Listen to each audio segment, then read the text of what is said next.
হ্যাঁ, hello hello. তো কেমন আছো তোমরা সবাই? একটা নতুন ব্লগে ওয়েলকাম তোমাদের সবাইকে। তো প্রায় সারা রাত ঝিরঝির করে বৃষ্টি হয়েছে, সকাল থেকেও বৃষ্টি হচ্ছে। এবার মনে হচ্ছে একটু বর্ষাকালটা এসেছে, কারণ বর্ষাকালে একটু বৃষ্টি না হলে সারাদিন ধরে মনেই হয় না যে বর্ষাকাল এসেছে। তো সকাল সকাল উঠে একটু বাইরের দৃশ্যটা দেখছি দাঁড়িয়ে দাঁড়িয়ে জানলা দিয়ে। তো ওই যে আমাদের গরু বেচারা দুটো দাঁড়িয়ে গেছে, বৃষ্টিতে খুব কষ্ট ওদের। সকাল সকাল ডিউটি করতে নেমে পড়লাম, হাজব্যান্ড ডিউটিতে যাবে, তো তার জন্য সকাল সকাল ভাত চাপিয়ে দিয়েছি। এখানে রান্না করছি, তো হাজব্যান্ড ডিউটি চলে যাক, তারপরে আবার বেরিয়ে পড়বো। তো এখন এসছি একটু খিচুড়ি স্কুলে, মানে অঙ্গনওয়াড়ি স্কুলে খিচুড়ি কৌটো নিতে, মেয়েদের খিচুড়ি কৌটো। তো এই ডিমটা দেবো ওদেরকে দুপুরবেলা, তো তার আগেই নিতে আসলাম, কারণ যেটুকু সময় ফাঁকা পাই তার মাঝখানেই কাজ করে নিতে হয়। তো এখন এই সন্ধ্যে আগের মুহূর্তটা, মাঝখানে কিছু ভিডিও করা হয়নি। তো এখন যাচ্ছি আমি দোকানে, কারণ আমার এত ম্যাগির ক্রেভিং হচ্ছিলো, তো আমি দোকান থেকে ম্যাগি নিয়ে চলে এসেছি। এখন বৃষ্টি হচ্ছে, একটু সুপি সুপি ম্যাগি খাবো।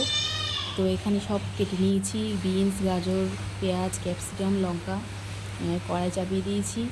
তোমরা কীভাবে ম্যাগি খাও, খেতে ভালোবাসো একটু জানিও। আমি তো এই সুপি ম্যাগিটা, আমার সিদ্ধ ম্যাগিটা অত ভালো লাগে না, এই সুপি ম্যাগিটা বা চাউমিনের মতো করে ম্যাগিটা আমার খুবই ভালো লাগে।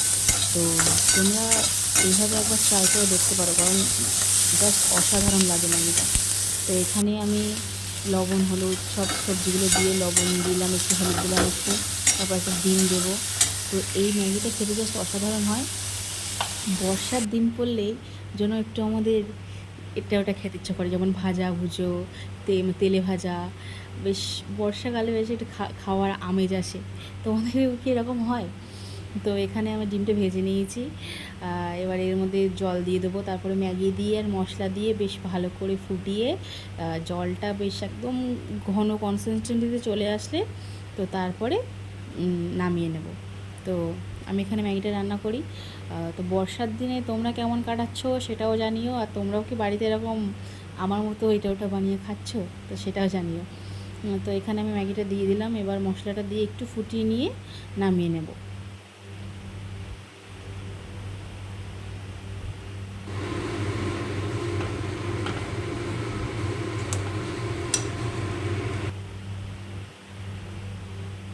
তো এখানে আমার ম্যাগিটা রেডি হয়ে গেছে। পাঁপড় ভাজাটা আমার শ্বশুরমশাইয়ের জন্য ভাজা হয়েছিল, তো তাই আমি একটা নিয়েছি।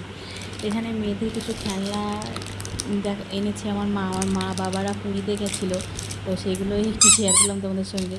এটাতে আবার লাইটও জ্বলে, এই খেলনা দুটো পেয়ে ওরা তো খুব খুশি। আর আমার জন্য এই হান্ডিটা এনেছে, এটা কত সুন্দর একটু দেখো, বেশ ছোট্ট মতো কিউট।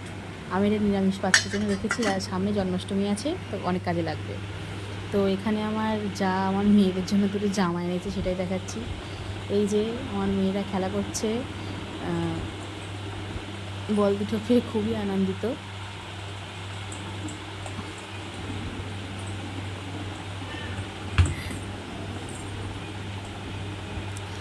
অফিস থেকে ফেরার পথে হাজব্যান্ড সিলার্সে গিয়েছিলো, তো সেখান থেকে আমার শাশুড়ি মায়ের জন্য এই ব্যাগটা নিয়ে এসেছে। ব্যাগটা বেশ সুন্দর হয়েছে, বেশ অনেকগুলো পকেট আছে, আর ওয়াটারপ্রুফ কোয়ালিটিও বটে। আর আমার জন্য এই চটিটা নিয়ে এসছে, বেশ আমার খুব পছন্দ হয়েছে। তো তোমরা কি সিলার্স থেকে জুতো কেনাকাটা করো? পুজোর সময় কারণ সিলার্সের কালেকশন অসাধারণ। এখন বাজে রাত 11টা, আমাদের কানটা দেখো, আমরা 2 ঘন্টা গল্প করে এখন রাত 11টার সময় খাবার জোগাড় করতে এসেছি। আমাদের মানে ঠিক নেই, কখন আমরা লোকে যখন ঘুমাতে যাই তখন আমরা খাবার জোগাড় করতে এসেছি। আমার মেজো যা এখন পেঁয়াজ কাটছে, ডিম ভাজা হবে, ভাত খাবো।